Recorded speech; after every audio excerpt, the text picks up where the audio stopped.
We're talking today with John Hoogland of Grand Rapids, Michigan, and the interviewer is James Smither of the Grand Valley State University Veterans History Project. Now, John, can you start us off with some background on yourself, and to begin with, where and when were you born? I was born April 20, 1934 in Decatur, Michigan. My father was a minister, and I was the third of four children. Okay, and where in Michigan is Decatur? Near Kalamazoo. Okay. All right, and then, so did you grow up in that area, or did you move around? Moved around. He went from church to church. He had three churches, Decatur, Muskegon, and Grand Rapids. But he was born in the Netherlands and could preach in English, Dutch, and Frisian. And so then he had three churches in Canada where people were coming in after World War II from the Netherlands. And I didn't go to Canada. I was in college by that time. Okay. Now, do you remember much about either sort of the tail end of the Depression or the war years? Were you aware at all of what was going on around you? Or World War II was very big for me as a child. My father would follow it, and I would follow it, and he would show me maps of where this was and where the battles were. And so I was really involved almost mentally in World War II. And then our church would have a flag up showing how many people were there, and then a little gold thing in the middle for those who were killed. So I was really kind of a military kid at that time. Okay, and so the war ends when you're about 11. And then did you go to Christian schools or public schools? Okay. Yeah. And then when did you finish high school? When was that? Like 52? 52, I guess, Okay. yeah. All right. And then did you go directly to college after that? Yeah, I went to Calvin College after that. Okay. And what did you major in there? English and philosophy. And while I was at Calvin, I was thinking about being a minister, but I didn't hear any direct call from God. Some of these people seemed to have what I didn't have, and I thought I'd better think about this before going to seminary. So I went off to the University of Michigan for a master's degree in comparative literature. It gave me time just to reflect on my life, and I decided it was for me. So I came back to Grand Rapids and went to Calvin Seminary, graduated from there in 1959. All right. Now at this point, this is the point kind of between wars. There's a draft going on, but it's not very big, so probably you wouldn't have had to go in the military. No, chaplains were not drafted. Right. So how did you wind up going into the service? Well, after my first year of seminary, instead of going to a church for experience, I got a commission as a second lieutenant staff specialist. I wasn't a minister yet, so I couldn't be a chaplain. But I went to the Chaplain School to see whether I really wanted to be one. And so it was a 9-week course, and I took that, and my mind was made up. When I leave here in 1959, I'm going to try to be a chaplain, and that's exactly what happened. Okay. So basically, you sign up just for the course, or when you sign up is the expectation that you stay in for a certain period of time, or do you decide that after you do the chaplain course? Yeah, after I went into the chaplaincy, that was a real time when I was in the military. Then. Right. I guess I was asking about the sort of the process of going in, because you talked about you're at the University of Michigan, and then there is this 9-week course. Was that conducted at the university? Or? Oh no, it was at on an Army post. Okay. Off in New York City somewhere on an island. I don't even remember the name of the island. Okay. All right. And so that was something you signed up for coming out of Michigan? Just to get after Michigan, I went to seminary, Calvin Seminary, Right. and after my first year of seminary, instead of going to a church for experience, I went to the Army thing. Okay. Is this for me or isn't it? Right. And So you're functioning as a chaplain then in that period of time, which is the equivalent of going and being in a church after a year of seminary. Yeah, something like that. Okay. Yeah. So you're kind of trying it on for size. That's about I didn't have to go in. I could have said, that's it, I'm done with it. Or I could have gone to a church and connected with a reserve unit. Some people do it that way. But I wanted the active duty. Okay. Now, when you were doing the training at that program in New York, do you remember anything about it? What were they trying to teach you there? How to march, how to salute. And if you're coming down the steps and you meet a superior officer and you have 2 apples in your hand, don't throw one up in the air and salute and catch it. Nice little thing, how to wear the uniform, and how you fit into the Army. You're not, you have a commander in the Army, so. Okay, so they really weren't teaching you much about how to be a chaplain, they were just teaching No. about how to be in the Army. That's the main thing, yeah. Okay, and then what assignment did you get after that school? Okay, I finished then 2 years of seminary. Okay. And I could either sign in ask for 2 years or 3 years. I remember I saw the box 3 years and 2 years, and I said, I'm not going to learn any more in 3 years and 2 years, and I checked 2 years, and off I went to Fort Leonard Wood, Missouri for my 2 years, except after 1 year, the adjutant comes to me and he says, you got orders to go to Germany. And I says, great, my family will love it. And he says, oh no, you're only going for 1 year, you're on a 2-year thing. But if you want to go for more, come in and see me, I can fix it for you. I thought, how are you going to fix it for me? But he says, I went to his office, he says, here's a sheet of paper, you're out of the reserve unit you were in, and you're on active duty as a reserve officer. So I was a reservist and extended active duty for as long as I wanted to be in or as long as the Army would have me. Okay, so talk about the time you spent at Leonard Wood. What were you doing? What do you remember about it? I was with the combat engineers there and just had regular services on Sunday, went to the field when they went to the field, visited people on the rifle range, things like that. There were a lot of basic trainees there. And so it was just regular chaplain work. So not too different from being a minister, but just with a little bit different congregation? Yeah, yeah. Okay. Now, did you have to do sort of counseling or social work type stuff?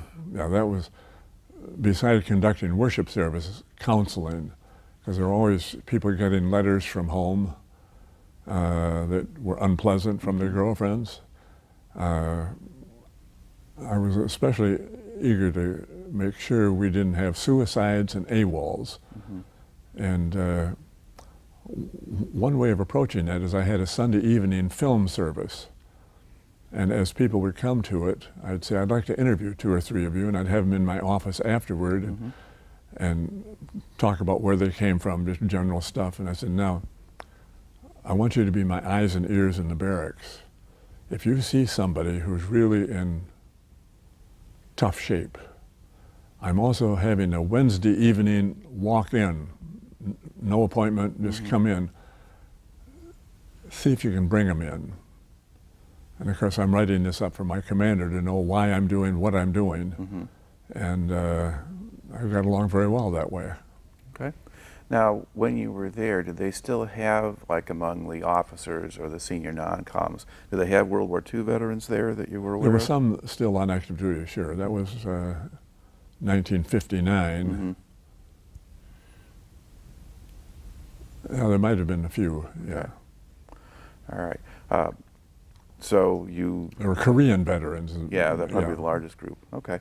Now, do they ever talk about their service, or do they just keep that stuff to themselves? That's one of the things people do, talk about where they've been, what they did, the humorous things, the sad things. You learn a lot just by listening to people, how they saw things and why they thought something was really sour or really good, and say, hey, I can put that in my memory bank and take it from there. Did any of that turn out to be useful when you actually got into Vietnam? Vietnam was just a totally different experience because it was not a popular war. And I didn't get into the politics when I went around, although I had my own opinion of it.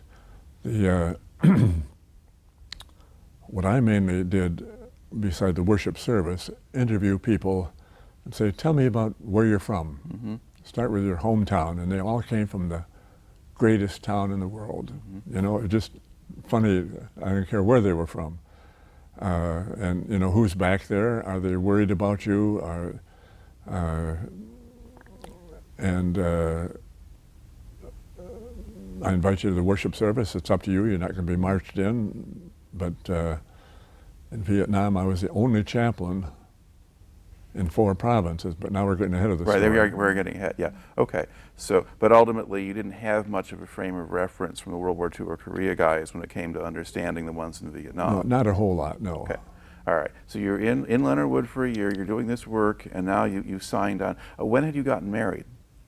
After my first year of seminary, I went to this class, and on the way back from New York City, I stopped in Rochester, New York, and got married. Okay, so had you met your wife in college? In college at Calvin, yeah. We were both English majors. All right. Now, when you were first married, did she have a job or just go where you went? No, she was a teacher Okay. here in Grand Rapids, Michigan. All right. So now, but she was happy at the prospect of going to Germany? Oh, yes. Oh, my. We could never afford to travel around Germany. Okay. And now we're going on the Army's dollar, and I have my work to do, but I have 4 weeks vacation every year. And I had, at the time we went, 2 children, and 1 was born there. But the second tour, which came later, traveling with them, you know, half a day I could be to Paris, down to Italy, to the Netherlands, and all through Germany, just on one-day thing when they're off. And they, with excitement, my children, one of the first things we did is drove through Switzerland, and they wrote their friends, we've been in Switzerland, we've seen the whole country, and we had a positive attitude. The Air Force did a study on this. Why is it that some families do well and others don't? And it came down to one thing, parental attitudes. If you say, oh no, I got orders to Europe, you're Germany. And that is picked up by the children, and they hate it there, and the parents hate it there, and they just don't have a happy time. But if you haul out the books and say, look, this is where we're going, the maps. I'm going to be stationed in Kitzingen, and then the second time in Stuttgart. It's just exciting that, especially the second tour when they were in high school, where all they could go on their own without us, and they learned to use education in itself. All right. So you're going over, it's 1960 that you go over? So 1960 to 63. Okay. All right. And you said you went to Kitzingen, Germany, and what unit were you serving with? 3rd Infantry Division. Okay. And what was going on there at the time, or what were they focusing on? The Cold War was big, and there were 3 ways the Russians would come through, either the northern way, through the Netherlands and so forth, a south way through Austria, or a middle way through the Fulda Gap. And I was with the 3rd Infantry Division, and we knew that if they came, it would obviously be through the Fulda Gap, and we were there to stop them. And so once a month at least, sometimes twice a month, I'd be alerted to go to place 1 or 4, and I had to show up there in combat gear, not knowing until I got there, was this an exercise or is it the real thing? So the Cold War was very real for us. Okay, because you're there both during the Berlin crisis and then the Cuban Missile Crisis after that. Did those events register with you, or did that change what you were doing, or did you just treat those like your other alerts? It was business as usual, highlighted. That's how I would describe it. So what would a chaplain do when everybody's on alert? You go to a place, but what are you expected to do? Just sit there and wait until we're told they are coming through, or we can go home. So we're just hanging around. But did you know, I mean, if the fighting actually started? Oh, then I would be with them, and I would not be coming home to where I lived. Right. And I suppose they would ship my family back home, but I would have been up front. So at that point, you're attending to the people who've been hurt and all of that. Yeah. The rest of the business of being a military chaplain. Absolutely. That's going on. Now, What kind of attitude was there in the division? Did people kind of assume that probably nothing was going to happen, or was there a little more fear or trepidation that it really would? I would say all of the above. Real fear, this may be it. We're going to be in combat with a pretty well-trained Russian military. Or no, that's just another exercise. So just different individuals had different perspectives? Sure. Okay. All right. Now, you wound up spending 30 years in the Army. At what point did you decide that you really wanted to make a career out of that? Oh, I would say the first tour of Germany, instead of getting out after 2 years at Fort Leonard Wood, I had 1 year there and then 3 years in Germany. And things were going well for me. And I just decided I'm going to stay on as long as the Army will have me. Now, when there's a financial crunch, they got to get rid of officers. And I had somebody in Grand Rapids tip me off about something. Say, if you get a chance, apply for a regular Army commission, which is what West Pointers have. And if you have a regular Army commission, you get a shorter serial number, and everywhere you report in with a short serial number. And they know right away you're regular Army. But the real key, he said, is when they hold a board to see who they're going to keep and who they got to get rid of, they don't even look at your records. And that first tour in Germany, about the second year, I heard they were holding the board. And I said, I'm going to go before that board. And I did. And I was selected. So I was always a regular Army officer, chaplain, reporting into whatever unit I was going to. And I think it helped. Sure. Certainly if you're dealing with commanding officers who are regular Army themselves, they might view you as better that way. How did the German people during that first tour, how did they treat American servicemen? I thought pretty well. It was, they knew why we were there. And they knew there was a lot of difference between East Germany and West Germany. And people weren't trying to get into East Germany. They were coming through every way they could. And you would see pictures of tunnels that they went from one house to another under the Iron Curtain. Right. And that's how a whole lot of them got there. And to know that you're really on the right side of this, and the Russians, well, to go to Berlin, you'd have to go through East Germany. And when you leave, they have a stick with a mirror under it, and they're going under the bus to make sure there's nobody getting out, hanging onto the underside of a bus. And then you learn there'll be German guards from East Germany on the train going into Berlin, or a bus going into Berlin. Don't smart off at them, just say nothing. And it's easy orders to take.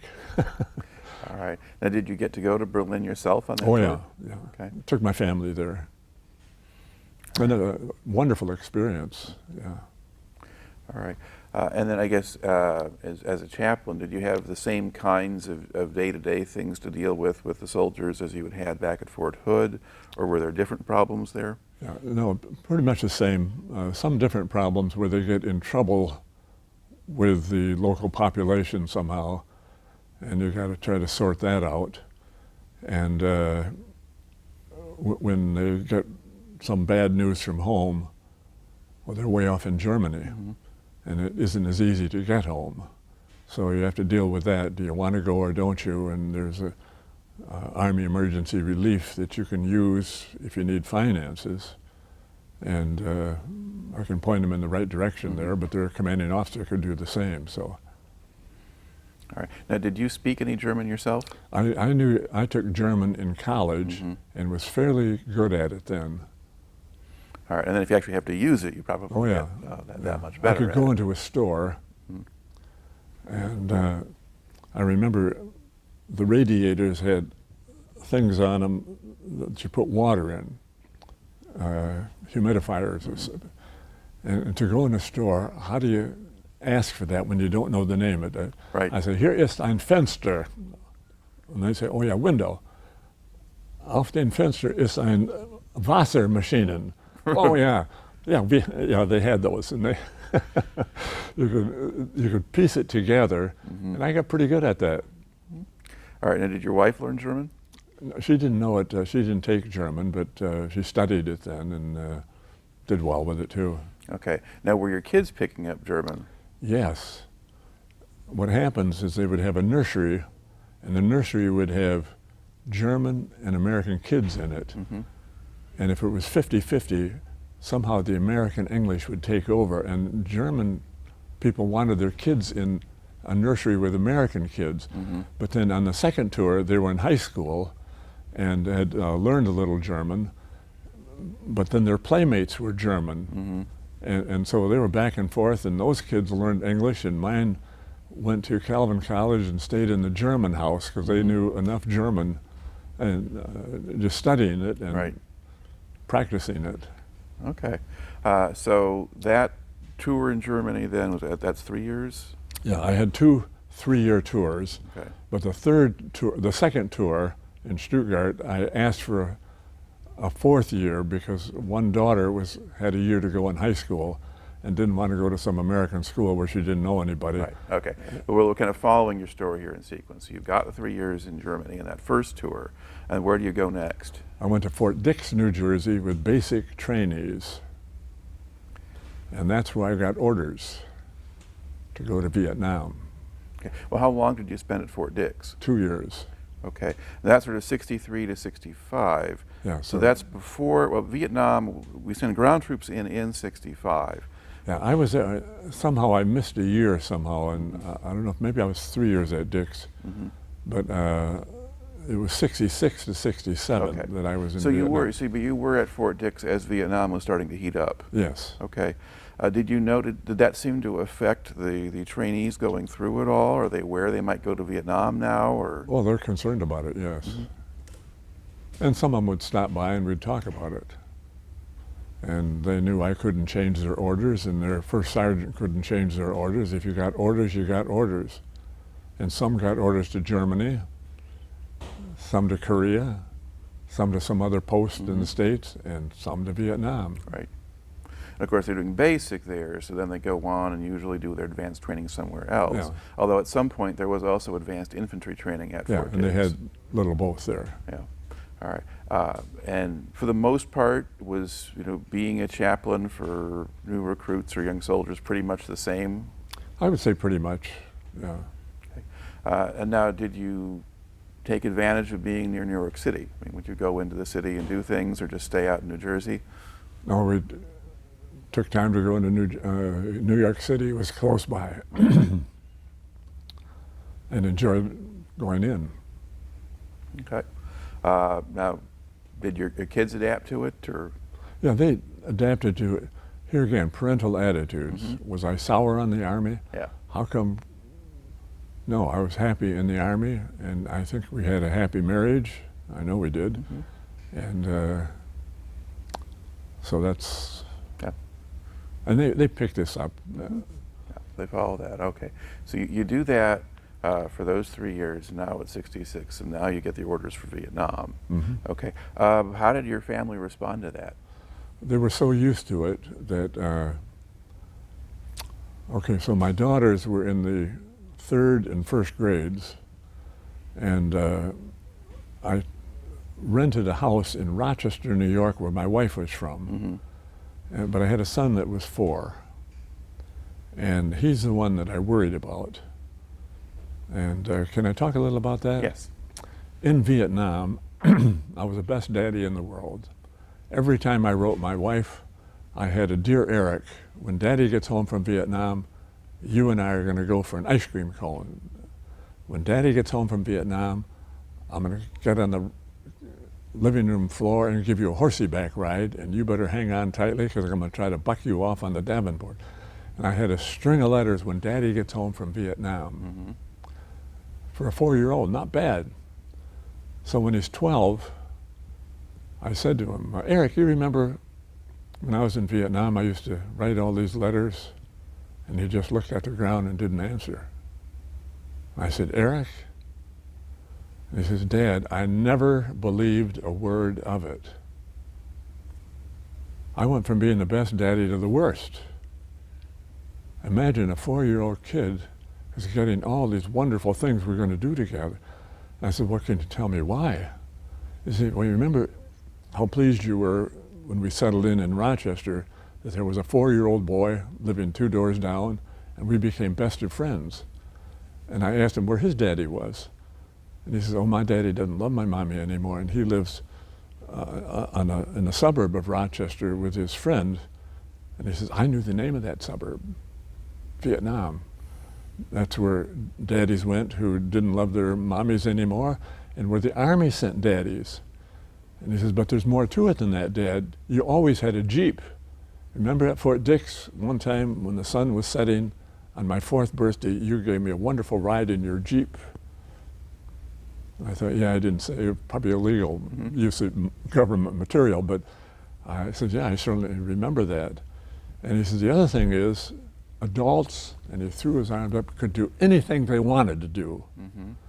And if you wanted to come and bring me for an ice cream cone, all you had to do was get in your Jeep in Vietnam, drive for 5 minutes to our house, pick me up and take me for an ice cream cone.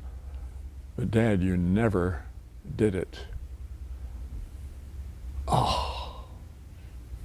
And I've reflected on that, and now I'm getting into the coulda, woulda, shoulda. And this is one reason I'm doing this, is I hope somebody can learn from what I didn't do. And if I could do it over again, I would look at Fort Dix before we left for the biggest globe I could find, and I'd tell my in-laws, find a big globe in a classroom or a library or someplace where I can show. And I would show my kids, here's Fort Dix, and here's that long trip we made to Rochester. You see how close they are together? And this is the New York state line where Robin says, are we almost there yet? No, Robin, we still got to go all this way. Now look at this globe. From Rochester all the way, and we come to this river. We're only halfway there, Mississippi River. And then I got to fly on to California. And then go to a gas station, Air Force. And now look at this, how far it is to this island. Is that Vietnam? No, that's Hawaii. I'm nowhere near Vietnam yet. It's so far away. And then we fly to Okinawa. That's not Vietnam either. Finally, way back here, and here's Rochester, and here's what I'm telling you, Eric, I can't come home. None of the daddies come home. We would all love to come home every month for a week. Wouldn't that be nice? I won't be coming home. That long trip from Fort Dix to Rochester is nothing compared to how far it is from Rochester all the way around. And I would hope that with this interview, what excites me about it is that part, that it'll be picked up by military people who will say, hey, when people go to Korea without their families because there isn't any housing there, and go for a 1-year tour, that might make sense to get the word out, have them, the 4-year-olds and 3-year-olds and 6-year-olds, see how far away that is and why daddy can't come home. And, but I was the worst daddy in the world. I had a 4-year-old kid who didn't believe a word I said, and had a good reason to. He knew where Vietnam was. He knew I had a Jeep. And he knew I was an adult and I could get in that Jeep anytime I wanted to, and I never did. All right. Now we're going to back up again a little bit. So you've got orders for Vietnam. Now you were talking about, you had the kids' version of how you got out there. Did they actually send you in military aircraft, or did you have civilian aircraft? No, civilian. Okay. Yeah. And so you kind of laid out the itinerary, sort of California, Hawaii, Sure. Okinawa. And where did you land in Vietnam? Saigon. Okay, so Tan Son Nhut or? Tan Son Nhut Air Force Base, and received my assignment in Vietnam, which was to be the only chaplain in 4 provinces along the Mekong River from the South China Sea to the Cambodian border. And so only chaplain serving what group? I was the only chaplain. Oh, they were advisors. It wasn't a infantry division that has 10, 12 chaplains. They were advisors, and the advisors, there would be one skilled in radio to call in, we're under attack, another one first aid, and another one weapons. But they were cross-trained, so any of them could use the radio. Right. And they had a funny nickname for me. My name wasn't in the book. So how do they tell them a chaplain's coming? I became Thin Buster 6. And the first time I showed up on the Cambodian border, it was a special forces place. They were standing at attention. And I thought, standing at attention for me? They told me later they couldn't find it in the book. And they decided it was the commanding general of all of Vietnam. A 6 is commander. Right. And I was a commander of all the chaplains in that area, all one of me. But they thought, sure, they weren't totally sure, but it just might be, and they better be standing at attention. And here, a lot of the chaplain major shows up, and that's all he is a major. Now, how many, roughly, advisors were there in this group that you were working with? Oh, maybe 200. Okay. I'm not sure. I'm really not sure. Well, about they're that. all spread out in these They were units spread out of into 4 3 men or provinces, whatever. and at the headquarters they might have had 40, and then at little units around that headquarters they would have 4 working with that unit. And I had a funny thing happen when I first came to Vietnam. The supply sergeant said, "Hey, they got some new thing here. Do you use wine for communion?" And I said, "I use wine, and if I have wine and grape juice, I give them their choice because some Protestants prefer one and the other." He says, "Well, they have communion wine here." Oh, I says, "Well, put in an order for what, 6 or 8, and I don't know what he put in. And we didn't get 6 or 8 bottles, we got 6 or 8 crates. Okay. And I said, "Okay, we got a problem, and only you and I know it. Don't tell anyone, and don't you dare open one. I want 6 bottles each time I take off from this main headquarters, and then I'll drop off 2 here and there, and tell them, for one of the things you have to report on is community relations. You want good relations between Americans and Vietnamese, and you go see the priest in town and the Protestant minister and say, 'I have wine, can you use it?'" Oh, they got the biggest smiles, and then they could write what they were doing. And they would put in wine from the chaplain. And so my commander says to me, "Chaplain, what in the world is going on? Are you running a still here?" I said, "No, sir." And I told him the story, and he thought it was pretty funny. But that whole year, I would go with bottles of wine, and made for good relations. And I stayed sober the whole time. Well, good Christian Reformed background there. Of course you would. Oh, yeah. Okay. So you're basically you're visiting these advisors. So you're also seeing an awful lot of the Vietnamese population. Yeah. Both military and civilian in these places. I guess to back up a little bit, what was your first impression of Vietnam when you got there? Not much of anything. It was a foreign country. There were foreign people. I got to know the Protestant minister very well in My Tho, which was where I had a bedroom. Yeah, that was the headquarters That area. was the headquarters over all of it, and where Right. my commander was a colonel, and everybody's commander, everybody in there was under this colonel. But I got to know him, and he showed me a thing he was trying to do, build something for orphans and make it a school also. But he didn't have the funds. And so I showed that as I went around and said, "I'm not taking up an offering for me, but if you want to donate to that cause, do so." And so I would bring him the money, and he, of course, pleased with it. And he had people making bricks that he would pay, and they just had something that they put in the mud Right. and then set it in the sun. And I never saw that come to a completion, but I got a letter from his daughter a couple of years ago showing pictures of it all. Mm-hmm. And I thought, you know, I feel good about that. I got something to feel really good about. I was the lousiest father for a kid, but at least I was good at something. Sure. All right. Now, how much sort of military activities seem to be going on, or how much were your advisors actually involved in? They were regularly involved with Vietnamese soldiers. And so they might have a company of soldiers, Vietnamese, with 4 advisors. Right. And, and so all of the people were advisors, but to different units, and they had different tasks that they were good at, but they tried to be good at everybody knowing how to use the radio and so But forth. I guess I was asking, was there sort of a lot of actual military activity? Were these units they were assigned to doing much fighting, or was it pretty quiet? Fair amount of, and I'll tell you now a sad story. My commander said to me, Chaplain, I'm following you, you know, everywhere you go they radio that Sin Buster 6 is at their place. Right.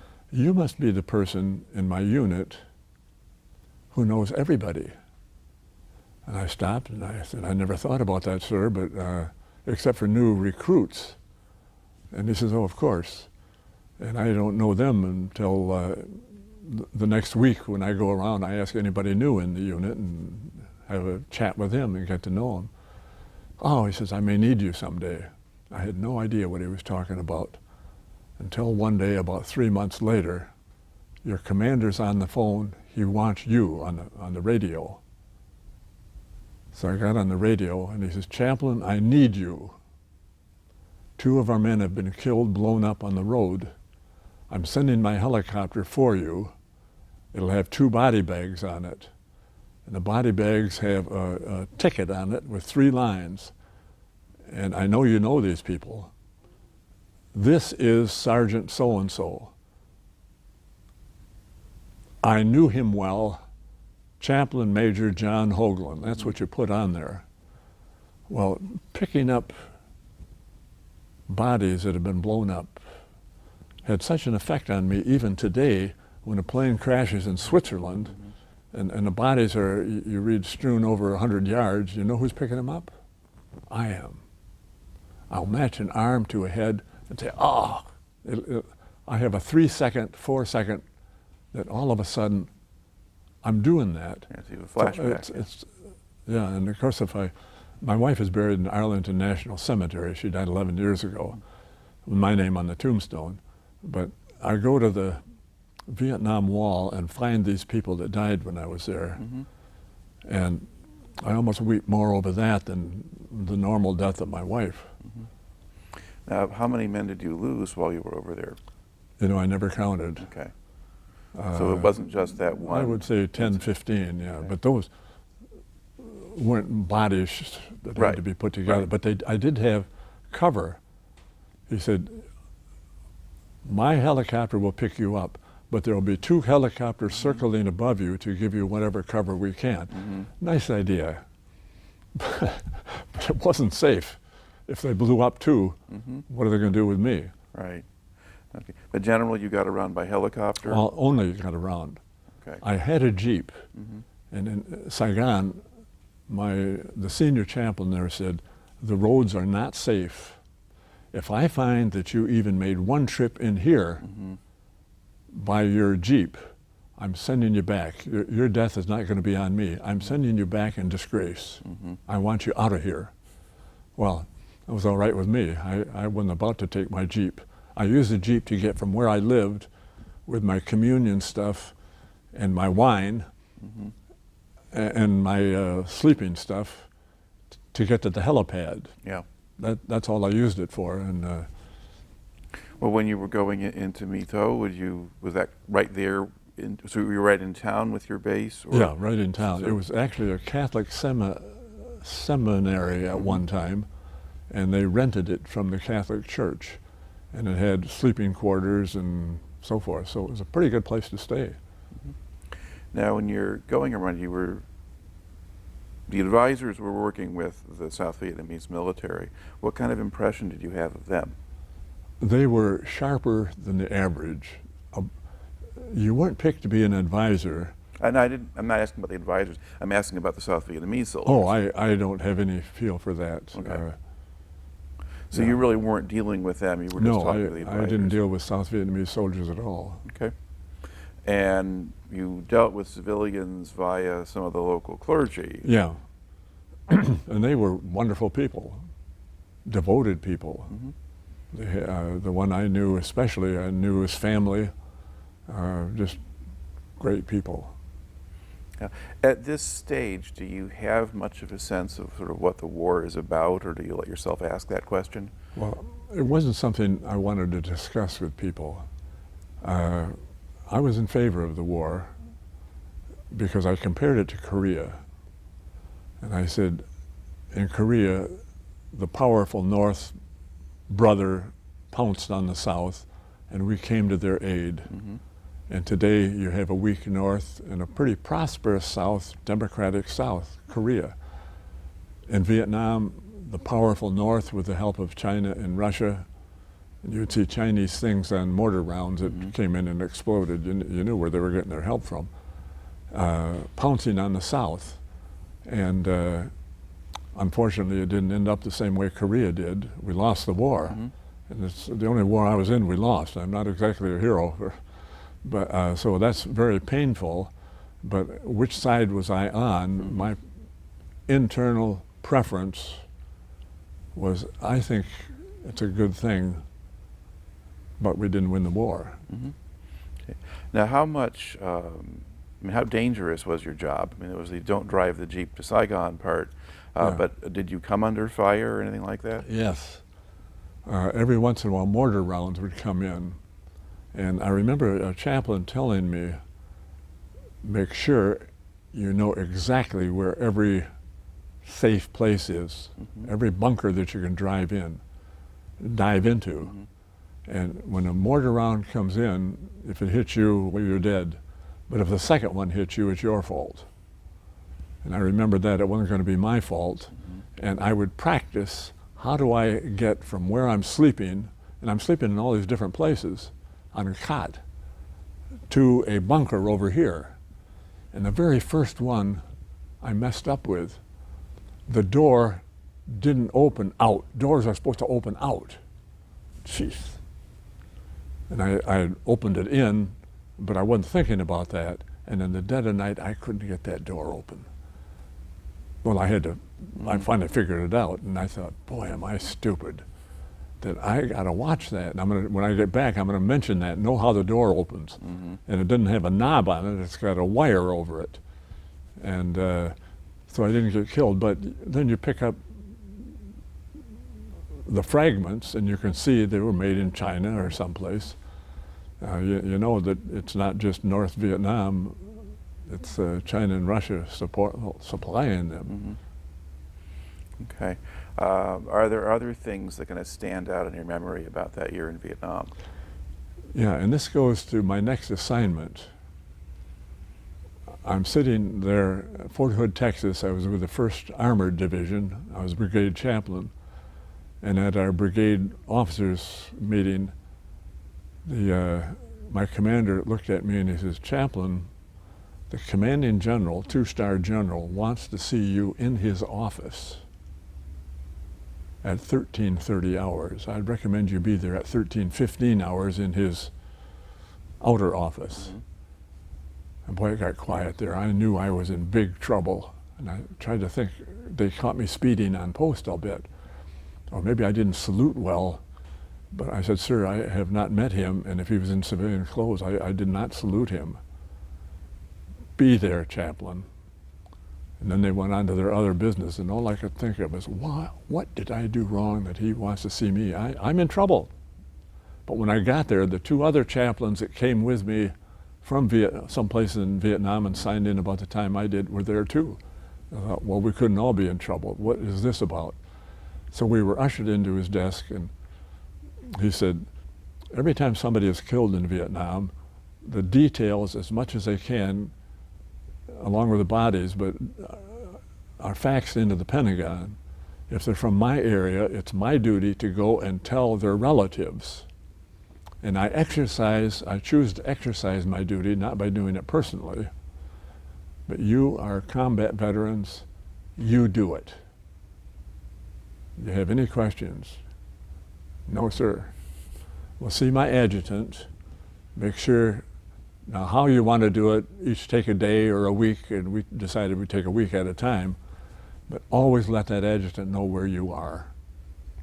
And it's not fun to get in a military staff car and to go to some little town and knock on the door, and here you are in chaplain uniform. They know why you're there. Mm-hmm. And the people on the street start gathering around. And one that stands out in my mind is a woman was home, and it was her son. She was an elderly woman, and I said, now the information I have after I talked to her spent a half hour with her, I said, you have a husband here somewhere. Oh, he's in town, he's at such and such bar, he hangs out there. And can you tell me where that is? And well, my driver seemed to know where it was. So we went there. It's the noisiest bar in town. I know how to quiet a noisy bar. Come in uniform, chaplain crosses on, and just stand there and look around. And it got totally quiet suddenly. And I went to the first desk and I said, can you tell me where Mr. So-and-so is seated? And they pointed, he's the last man at the bar over there. I said, thank you. And I looked up at this man and he burst into tears.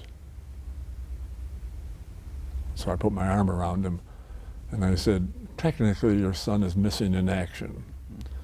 And that's only a technicality because his plane, he was a helicopter pilot, it was shot down, it crashed, and they have to get the name tags out of there, or they have the people on the roster, and are any of those people, did they suddenly not get on that plane and they're alive and well? Mm-hmm. So they go through a process that's well worked out, and then they send the complete details of it into the Pentagon. And so I'm sorry to tell you this news. And not a fun thing. Mm-hmm. But today, the way that affects me, I'm getting affected by Vietnam. I go into a restaurant and I see a police officer there or a fireman, mm-hmm. and I just stop by and say, thank you for what you do. There are things in life that just aren't fun. Mm-hmm. And here I thought I had Vietnam behind me, and when some plane falls down off the coast of Florida and 4 men are missing and presumed dead, mm-hmm. I flash back, somebody's got to tell the wife. Mm-hmm. And so I'm back into the Vietnam right. thing. So Vietnam, I like to think I'm over it. Mm-hmm. I'm healthy, I'm mentally well, but it's just something I have. I don't think I need to go for counseling, but. Well, you don't have an issue really with conscience. It wasn't that you did bad things to people that you had to deal with, but only that. But you had. I mean, there's a certain kind of psychic trauma involved in that. Oh boy, do I ever! And you do. And so you deal with it and you recognize it. Yeah. I don't know what therapy would do or not. Yeah. In the meantime, but it does follow you around as memories of traumatic events do. Yeah. But what I hope comes out of this, the best thing, is the globe. Mm-hmm. Take your 4-year-olds and 3-year-olds and 6 and 8-year-olds and show them. You can use maps another way, mm-hmm. but if you have a globe, and I hope military people will think about that when they hear somebody's going to Korea without their family, mm-hmm. show them a globe and how far away that is. I mean, to hear my 4-year-old son say, I never believed a word of it. A letter that he got from me, personal letter. Mm-hmm. Dad, I never believed a word of it. How did he act when you got home from Vietnam? Oh, that's interesting. My wife in Rochester, my wife and 2 daughters came running to me, mm-hmm. and gave me a big hug. But my 5-year-old just stood there. And so I ran to him He said, okay, so he's bashful. Mm-hmm. Gave him a big hug and said, you know what we're going to do? The whole family's going for an ice cream cone. I said I would, and we're going to do it. And then we went home, and I gave him a horsey-back ride. Mm-hmm. All the things that I said I was going to do, Mm-hmm. I tried to remember what they were, and we did them. Mm-hmm. But he never believed, boy, that's tough to take. Mm-hmm. When a 5-year-old tells you, or a 12-year-old by the time he told me that when he was 4 years old, he never believed a word I said because all I had to do was get in my Jeep. Right. Okay. Now, you finished your year's tour in Vietnam, and where did you come back to at that point? To Fort Hood. Okay. So that's where I was involved in informing people that their son Right. or husband, And how long did you spend at Fort Hood? 3 years. Okay. Now, what kinds of issues did you have to deal with while you were on that base? Now you're in the kind of middle and latter part of the Vietnam conflict. You have people coming back from Vietnam or going out there. Yeah, there were racial tensions and military tensions. And I looked at a Protestant service and said, what can I do? And I told my chaplain assistant, I don't want to see 4 white faces welcoming people. I want the service to be a welcoming service. If possible, 1 female, definitely at least 1 African American soldier. And then who takes up the offering? 4 people. I don't want to see 4 white faces. I want to see it integrated so that as a black soldier comes in the door, he's greeted by a black soldier. It's his service. And I would send this into my commander saying, this is what I'm doing. And they appreciated it. It's a welcoming service. And I had an assignment later on, well, actually I'm getting a little ahead of the story. From Fort Hood, I got an assignment to go to the University of Wisconsin to get a master's degree, not that I needed another, in journalism and communication so that I could teach at the Chaplain School after going a second time to Vietnam. So when I opened my orders at the end of that, it was a year and a half at Wisconsin, it didn't say Vietnam.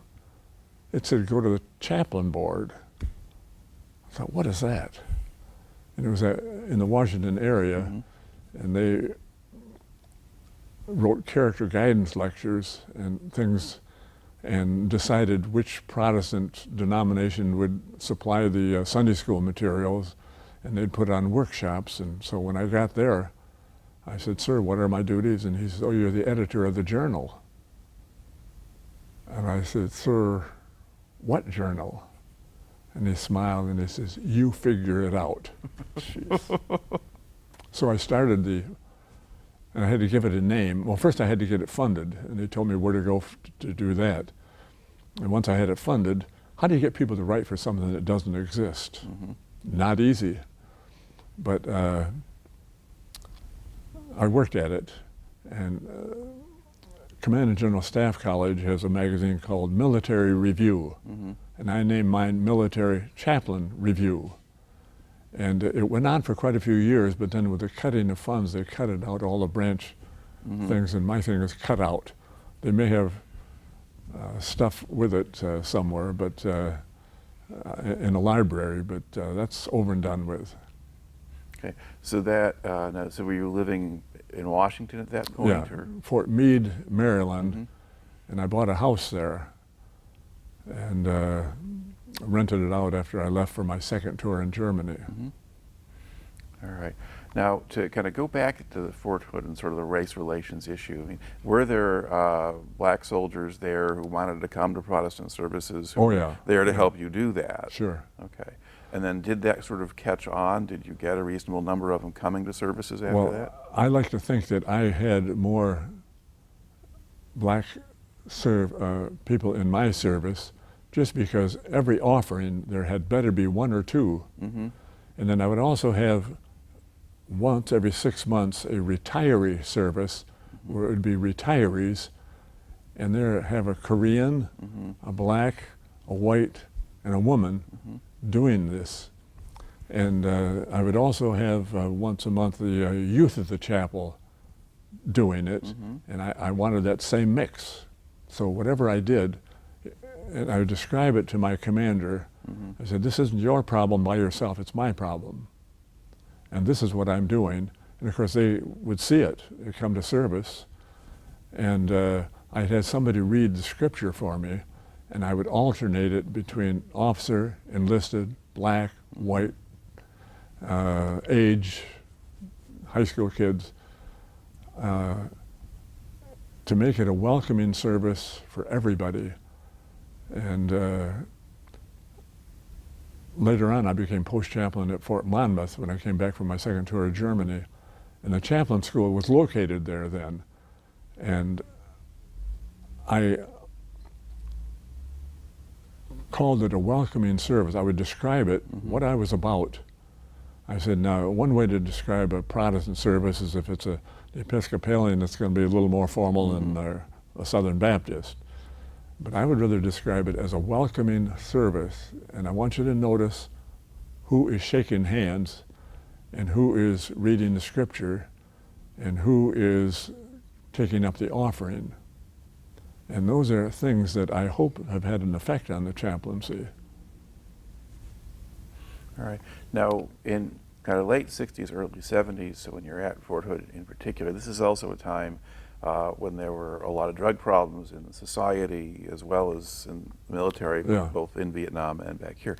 Were drugs an issue at Fort Hood while you were there? Yes. Now, one of the things I also did is every Wednesday night I had an open door thing. And anybody who wanted to come in could come in. And it might be a wife and her husband. And I'd say, okay, tell me why you're here. Well, it's because my husband's a drunk. And I visited 3 places where they had AA meetings, 1 on post and 2 not on post. And I said, I don't send anybody to those. I take them to the first one. And the 2 of you, I would like in my car. Now you decide you want to go to 1 on post, and no, they want to go 1 off post. On post, too many people might see them there. And so I would take them to the 2 off post in neighboring towns. And that was the way to work on that. But I would have a crew on my Sunday evening service, which was a film service. I would decide, I'd look at 4 films. The religious library was quite extensive. I'd look at 4 films, and I would give, I'd have 5 people on a committee to decide which ones they thought would be good for troops. And that worked pretty well for me. But then for them, they were into small group. How do you get along in a small group? And I would talk to them about that. I want each of you to state your opinion honestly. You give it a number 1, 2, or 3 rating. 1 is, by all means, show it. 3 is, don't show it. 2, well, maybe. But you don't pay attention to what they're, don't select your number there. State your reasons why and how you would do it. Give the number afterward. Listen to everybody else, and you're your own person. You don't have to agree with them. And what that was, to my commander, is small group training. How do you get along in a small group? And I wanted that as a training thing. Do you just accept everybody's opinion? Are you able to express your own? And I'd give them a letter of commendation for their work. And I would send that letter home with a letter to their parents saying, this is what you may want to keep for when he's applying for a job. He has experience in small group training, and he did it well. You know. And did you have people there on base who would kind of help you keep track of people who were having problems? Did you have like a network set up? Yeah. Well, they had a counseling center at every place, and that's where people were sent. First sergeant would send them there. You got a problem, that's where you're going. But they would also have some on their own come to see me, and some were sent to see me. And they knew it was confidential. I was not going to talk to their commanding officer about it. And But after the Sunday evening service, I would have 2 or 3 new people come in. I said, let's just chat. I want to get to know you. But when they left, I said, now, I would like you to work for me. Be on the lookout in your unit. Is there somebody who's really depressed? I'm open here on Wednesday night. Bring them, or tell them, get them to me. You work for the Lord, and let's see what we can do for this. Then I get to talk to them in a regular counseling session and tell them, this is between you and me. Anything you say to me, I don't know I know your commander. It's confidential. You know how priests are. Right. So that worked pretty well for me. I have people in the barracks from people who went to the film service. Then some of them select and be part of the small group team to get letters, and I could kind of figure out from talking to them which ones might be the best at it. Right. And it was a 2-month thing, that's all. And I get others to do it. But their mothers and fathers were very pleased to get that kind of letter. Sure. And with a letter from me saying, it was an informed letter, saying, hold this, he may need this, coming out of the Army to help him find a job. Okay. Then I kind of go back to the line of your story. Let's go down to that second tour in Germany. Yeah. What years was that? What years was it? Get you, I don't know, about 73, 4, 5 in there somewhere? Yeah, somewhere in there. Okay, yeah. mid-70s. But that's where I stayed 4 years, 74 to 78 maybe, Okay. yeah. All right. And now, what unit were you serving with this time? I was with a Corps headquarters in Stuttgart. And part of it was to go around the whole Corps area and talk to chaplains, much of which I'm telling you. I told them, this is what I did. Right. If you can use it, fine. How are things going? And are the 3 of you, I mean, there's a Catholic, Protestant, and Jewish chaplain there, more than one Protestant maybe. How do you guys get along? And let's talk about it. What can we do better? So that was kind of my job, floating around. But I also had the chapel as a secondary duty to run the services in the chapel. So I was kind of busy that time, but my children were in high school and they're all over Europe. They know how to ride the rails, Right. show their passports, and they go to Spain and go off into Morocco, the 3 of them, Julie, Robin, and Eric, who's getting along with me much better now than when he was 4 years old and knew I wasn't up to anything good. Right. But yeah, the Air Force did a study on why is it that some families get along so well and others just don't. They hate every minute of it. And what they came down to was parental attitudes. When I got orders to go to Germany, we got out the maps and it was exciting. You know what?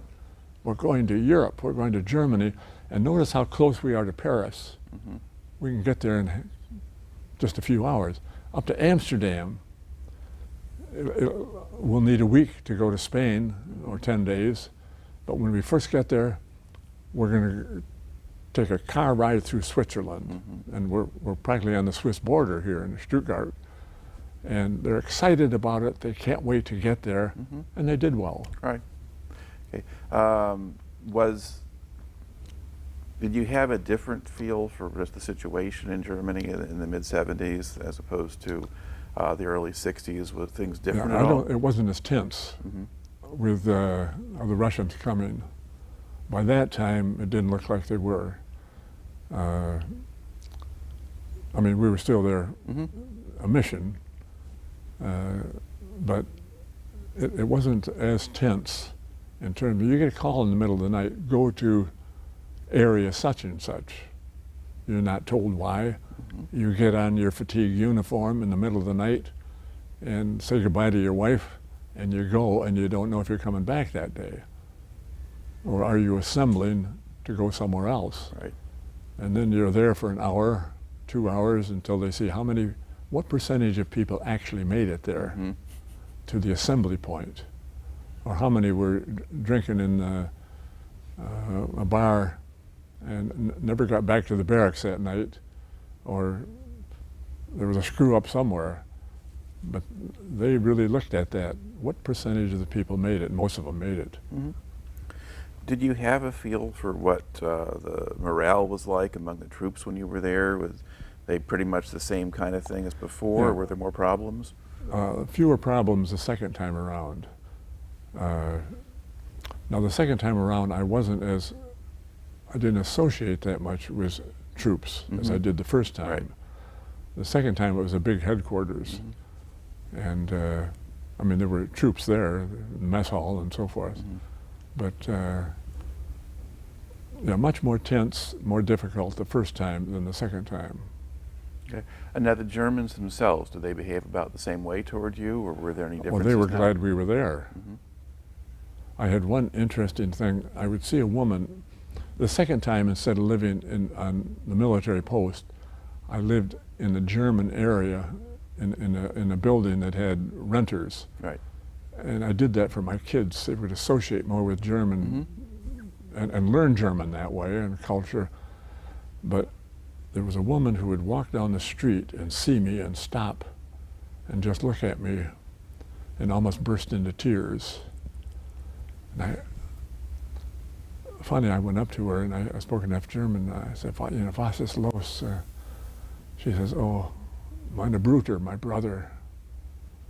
The Russians still have him. Well, the war is long over. Yeah.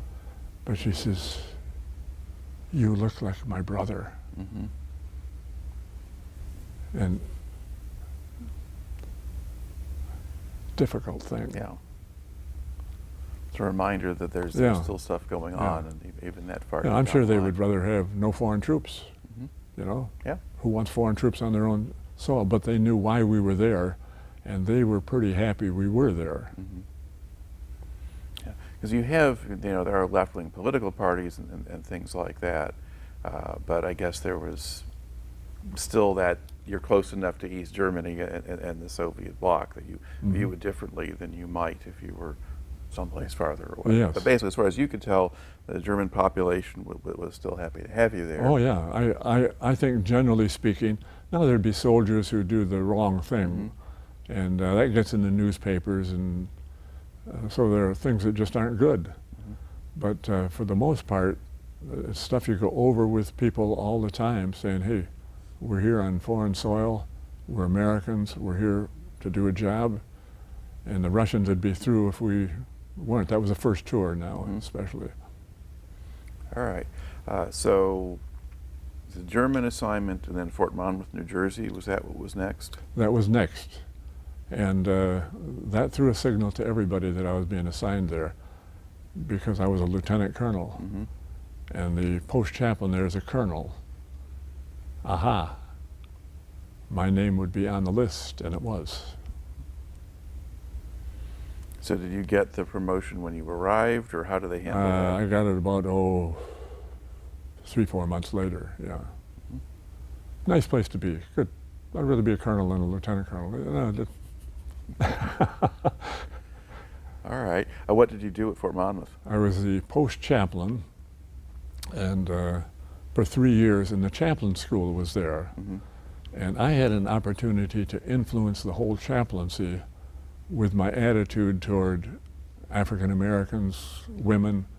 We're all in this together, and they would see that.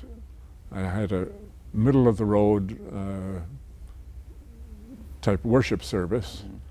It wasn't Pentecostal, it wasn't Episcopalian, it was kind of Presbyterian Methodist. Yeah. But what they would see is officers and enlisted reading the scripture for me. Black, white, high school kids, and they would see this, and then I would get a chance to talk to them and say, this is what I think a general Protestant service should be. And I use the term welcoming service. Mm-hmm. Right, as you did back at Fort Hood. That's right, a welcoming service every time. And then one day the chief of chaplains came by, and it was in my last year there. And he said, what do you see in your future? Where would you want to go from here? And I said, sir, I would like a 4th year here. I can do the chaplaincy more good by staying here 4 years, and you don't have a single colonel who wants to come into the small post where the chaplain school is. Mm-hmm. So I'm doing you a favor, you're doing me a favor, and I believe that I have a better effect on the chaplaincy for years to come by staying here. Mm-hmm. And he looked at me and he says, you know, that makes sense. And I went and told my wife, we're staying. I sold him, but then I had something went on in Washington, and as I went through a receiving line, I said to him, sir, I assume I'm staying at Fort Monmouth? And he says, no, I'm moving you, I'll call you. Oh, I went home and told my wife, I can't believe it. I had him sold. Mm-hmm. And he's moving me to where? His office. Oh. As director of personnel, in which I told 1,400 Army chaplains where to go. Mm-hmm. I mean, there were 50 in Korea without their families, 1-year tour, and I told them what posts they would be coming to. Now, I had a preference sheet from them, mm-hmm. but there are some posts that are not preferred, and I got to send people there. Mm-hmm. And that gave me also an opportunity to go around the posts and speak. And mm-hmm. I know there was one post where the post chaplain said, next time we meet a month from now, be here. Big Bad John is coming. They said, who is that? He's coming, he's a full bull colonel. You don't want to mess with him. And he's a chaplain personnel. And he said, I want to give you some advice. Be on your best behavior. Don't smart off in front of Big Bad John, because he can send you anywhere in the world he wants to. Look at yourself in the mirror. If you're overweight, don't eat anything for a month. Stay alive on orange juice or something. Get a haircut. Find an enlisted man to spit shine your shoes. And we had one other thing. When you come here, don't look like you slept in your uniform the night before. And they all got that, the word, they had better be on their best behavior. Well, I'm just John Hoogland coming, mm-hmm. you know. No, you're not. When you're director of personnel, you're in a special category, and it can be kind of uncomfortable. And I talked to him about how I made assignments. Mm-hmm. And as I was in Korea, everybody goes for 1 year, if you stay in long enough. Mm-hmm. But if you're there 1 year, and I see that on your record, I do everything I can to keep you from going back. Mm-hmm. I mean, we don't need you, we can send somebody else. And they're glad to hear that. And some of them put in for Korea because their children are small and better go then than later. And you can go to my wife's house and live there for 6 months, mm-hmm. and then my house for 6 months, and they really get to know our kids. But I don't want to go when I've got teenagers. Mm-hmm. I want to be there with those teenagers. So some of them put in for Korea. They knew that issue, and that made it easy. You're going. They knew where they were going. Okay. Now, when you had this job, were you in Washington or somewhere else? Yeah, Pentagon. Okay. Can you believe it? I was a Pentagon colonel for 4 years. I'm a retired Army Pentagon colonel. I must be bad, but I'm also a retired Christian Reform minister. Mm-hmm. So I have 52 years there, 30 in the Army. And then I went to our largest church in New Jersey, Midland Park, for, I figured 2 years. But I liked it so much I stayed 13. Mm-hmm. And then I retired again. But I walked into the post chaplain at Fort Monmouth, and they were looking for somebody in a high-rise, Catholic, Protestant, Jewish, to run the services there. And I thought, I can do that. And when I applied for the job, I remember saying, one of the problems you're trying to figure out is how in the world do you have one chapel and a Catholic, Protestant, and Jewish clergy? And I said, I have 30 years experience with that. It's no problem unless one of us is a knucklehead. Then we got big problems. So, and it worked out very well. And I stayed, I went there for 2 years, stayed 8. So that's my 52 years, something like that, as a minister. So how'd you wind up back in West Michigan? Michigan is my home state. And I have a sister here who said, you know, you ought to, do I stay, well, I asked my kids, should I stay in New Jersey or retire in Michigan? And they all went to Calvin, they're all Calvin College graduates, and they all came back. We don't know anybody in New Jersey. So I chose Grand Rapids, but then where to live. And my sister showed me this ridge place, which was a very good choice. I'm glad I'm there. They have a huge program for seniors, and they're rated in the country as being great for seniors. I go 3 times a week to exercise class. And they've got big wide halls, and I exercise my arms and walking down the halls. And take a look at this belt. You see this belt? You're not supposed to have a belt. Well, how come my belt goes way around? Because I had to punch holes in my belt. Watching my diet and exercising, which was the thing they do there, and I push it. And they have religious services and all kinds of stuff that doesn't interest me, like somebody's good at flower arranging and others at square dancing and others at this and that. Most of it doesn't interest me at all, but there's movies every Friday and Saturday night. And when they have a speaker at Calvin College, they tape it and send it all over the world where they're college graduates. And of course it comes to us. And I don't even have to go to college. I just go the next day. It's one day old, but it's... Right. Yeah. Well, the facility where you live, I've interviewed people there. It's certainly a very, very nice place. I think. Yeah. Okay. Now, I guess to look back now on your time in the service, and you've actually talked a fair amount about this already, but how do you think it affected you? Or maybe what's the most profound thing you notice about it? It gives me a broader look. If all I had been as a Christian Reformed minister, I have a different look at life, and I've experienced people from every denomination. I get along with priests and rabbis.